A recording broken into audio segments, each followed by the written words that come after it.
ಇವತ್ತು ನೀವು ಪಾರ್ಟಿ ಮಾಡ್ಕೊಂಡು ಹೊರಡೋರು ತುಂಬಾ ಓವರ್ ಇದಾದ್ರೆ ಮನೆಗೆ ಬಿಡ್ತೇವೆ ಅನ್ನುವಂತ ಮಾತನ್ನ ಹೇಳಿದ್ರಿ. ಆದ್ರೆ ಆ ತರದಿಲ್ಲ, ಅವರೇ ವ್ಯವಸ್ಥೆ ಮಾಡ್ಕೋಬೇಕು ಅನ್ನೋಂತ ಮಾತನ್ನ ಕಮಿಷನರ್ ಹೇಳಿದ್ದಾರೆ. ತೀರಾ ಆಗದೆ ಇರೋರು ಮಾತ್ರ ಬಿಡ್ತೇವೆ ಅನ್ನುವಂಥದ್ದು. ಅಂದ್ರೆ ಎಲ್ಲರಿಗೂ ತಗೊಂಡೋಗಿ ಬಿಡೋದಿಲ್ಲ, ತುಂಬಾ ಅವರು ನಡೆಯೋಕೆ ಆಗೋದಿಲ್ಲ, ಅವರಿಗೆ ಪ್ರಜ್ಞೆನೇ ಇರೋದಿಲ್ಲ ಅನ್ನೋ ಮಟ್ಟಕ್ಕೆ ಕೆಲವರೆಲ್ಲ ಹೋಗ್ಬಿಡ್ತಾರೆ ಎಂಜಾಯ್ಮೆಂಟ್ ಮಾಡುವಾಗ.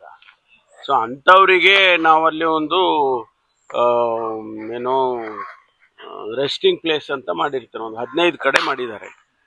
ಅವ್ರನ್ನ ಅಲ್ಲಿ ಫಸ್ಟು ಕರ್ಕೊಂಡು ಹೋಗಿ ಅಲ್ಲಿ ಸೋಬರ್ ಆಗೋವರೆಗೂ ಅವ್ರನ್ನ ಇಟ್ಕೊಂಡಿರ್ತಾರೆ.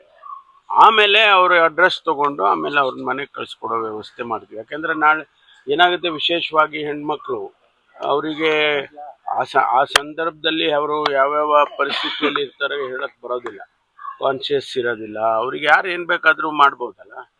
ಆ ಸೇಫ್ಟಿಗೋಸ್ಕರ ನಾವು ಈ ಕ್ರಮ ತಗೊಳಕ್ ಮಾಡ್ತಾ ಇದ್ದೀವಿ. ಬೇರೆ ಬೇರೆ ಪರ್ಪಸ್ ಏನಿಲ್ಲ. ಬೇರೆಯವ್ರು ಯಾರು ಕೂಡ ಮಿಸ್ಯೂಸ್ ಮಾಡ್ದಂಗೆ ನೋಡ್ಕೋಬೇಕಲ್ಲ. ಓವರಾಲ್ ಸ್ಟೇಟ್ ಹೇಗಿದೆ ಸರ್? ಎಲ್ಲ ಕಡೆನೂ ಇಡೀ 30 ಜಿಲ್ಲೆಗೂ ನಾವು ಸೆನ್ಸಿಟೈಸ್